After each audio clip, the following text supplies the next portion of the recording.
ఎన్నికలండి క్రైస్తవులపై దాడులు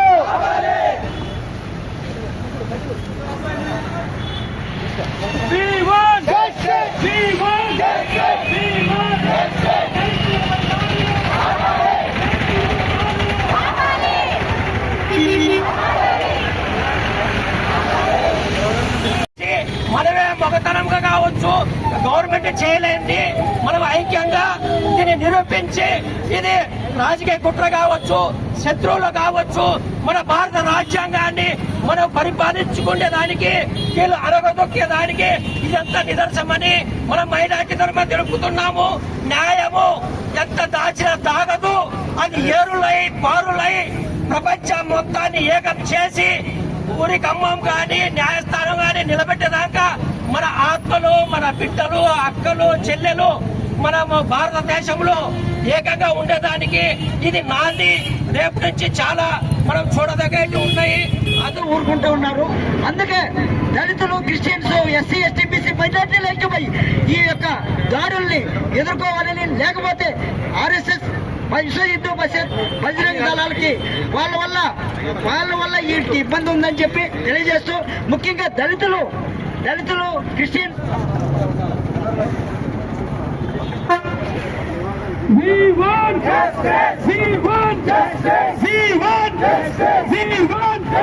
క్రైస్తవులపై దాడులు, క్రైస్తవుల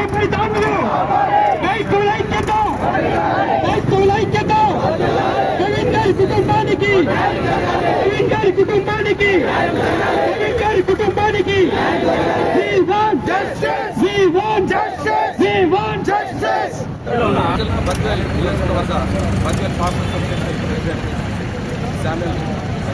మాట్లాడుతూ ప్రవీణ్ పగడాల్ గారి యొక్క హత్య విషయం రాష్ట్ర వ్యాప్తంగా 2 తెలుగు రాష్ట్రాల సంచలనం సృష్టించడం జరిగింది.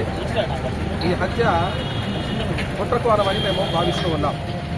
ఎవరో దీని వెనుక కుట్ర చేసి అతన్ని హత్య చేసి ఆ తర్వాత అది యాక్సిడెంట్గా చిత్రీకరించడం జరిగింది. మా క్రైస్తవ పెద్దలు చాలామంది అక్కడికి వెళ్ళి చూసిన తర్వాత అది హత్యనని వాళ్ళు కరెక్ట్గా గుర్తించడం జరిగింది. కాబట్టి పోస్ట్మార్టం రిపోర్ట్లో సరైనటువంటి విషయాలను బయటికి తీసుకొని రావాలని, వాస్తవాలను బయటికి తీసుకొని రావాలని, తద్వారా దీని వెనుక ఉండి వారిని హత్య చేసినటువంటి వారిని కఠినంగా శిక్షించి తగిన చర్యలు తీసుకోవాలని కోరుతూ ఉన్నాం.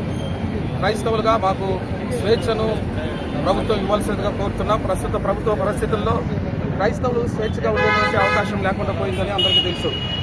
మత స్వేచ్ఛ హక్కు ఎవరైనా కలిగి ఉండవచ్చు, స్వేచ్ఛగా దాన్ని అంగీకరించవచ్చు. ఒక మతాన్ని అంగీకరించడం తప్పు అనేది కాదు అని అందరికీ తెలిసినా కూడా ఈ CJSC Christian anti action committee AP రాష్ట్ర ప్రెసిడెంట్గా మోజస్ మాట్లాడుతున్నటువంటి విషయం ఏంటంటే, భారతదేశంలో జీవిస్తున్న నీవైనా నేనైనా ఎవరైనా ఎప్పుడైనా ఎక్కడైనా అందరూ ఐక్యంగా అన్నదమ్ములుగా జీవించవలసినటువంటి పరిస్థితి రావాలి. మనకి హిందువులైనా, ముస్లిం అయినా, క్రిస్టియన్ అయినా మనం అందరూ ఒకే దారిలో నడవాలి. అది మనకు కావాల్సింది. మనం ఇలాగా ఒకరినొకరు తిట్టుకోవడం, ఒకరినొకరు కొట్టుకోవడం వద్దనేది మా యొక్క ఆలోచన. ఇప్పుడు ప్రవీణ్ పగడాల విషయంలో, దైవజనుల విషయంలో ఆలోచిస్తే చాలా ఘోరమైన పరిస్థితి జరిగింది.